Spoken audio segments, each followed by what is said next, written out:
Hi, my name is Maddie Brookall, and I am a student in Mrs. Watson's grade 9 English class at Oak Bay High.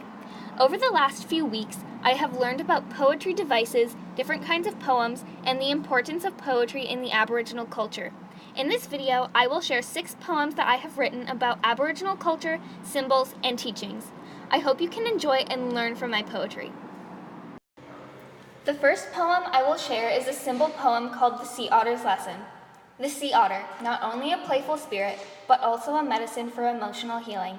Impossible to fear it, so stay quiet while it's revealing the truth of life, for it shouldn't be painful, as the pain of a knife cannot be overcome by being disdainful. Letting himself float up and down the creek, because whether it's waves or calm water, he can always find the joy in life, which makes him unique. Learn to enjoy and accept, just like the sea otter. In the first stanza, line 2, I used a metaphor to compare the otter to a medicine, which enhances the message that it will be there to help you enjoy life. I used an A-B rhyme scheme because it makes the poem more intriguing and interesting for the reader. The next poem is an emotion poem called Taken. The land as beautiful as a ray of sunshine, cherished and valued. It is their land, but it was taken. The people dancing and singing, living in harmony with one another. There were millions, but they were taken. A culture so unique, their many teachings and traditions, the freedom to express their culture, but it was taken. The theme of this poem is how the Aboriginal people's culture was taken and made to seem like a bad thing. In the first stanza, line 1, I used a simile to compare the land to a ray of sunshine. This enhances the fact that the land is so valued and respected that their respect for the land makes it so beautiful. At the end of each stanza, I use the word taken. The repetition of this word enhances the overall theme of this poem because it helps to create a rhythm so that the word will stay in the reader's mind. The next poems I will share are haikus that I wrote about wisdom and love. Be intelligent, but use your knowledge for good. Wisdom is power.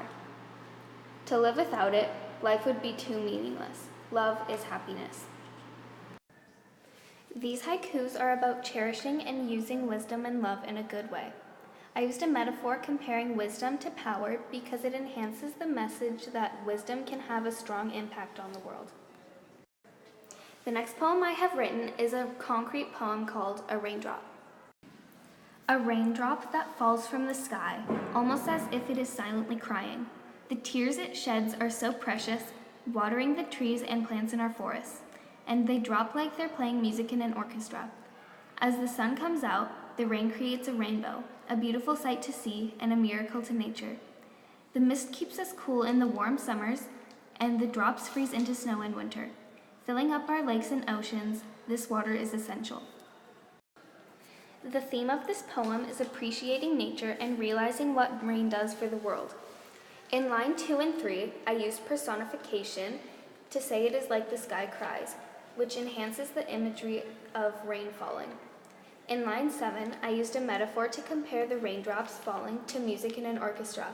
This creates an image in the reader's mind of the sound of the raindrops.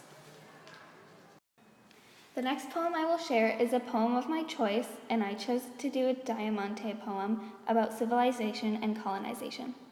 Civilization. Stable, strong, living, loving, laughing, home, land. Weapon, cries, taking, destroying, hurting, empty, scared, colonization. The message of this poem is seeing that the Aboriginal people had a strong way of living before their land was colonized and stolen by the Europeans. I used alliteration in the third line to create a strong message for the reader. To conclude my presentation, I would like to thank all of you for listening, and I hope you learned something from my poems. I would like to give a special thanks to Mrs. Watson, Starla Anderson, and Alex Nelson for teaching us about poetry and the Aboriginal culture and helping me with creating my poems.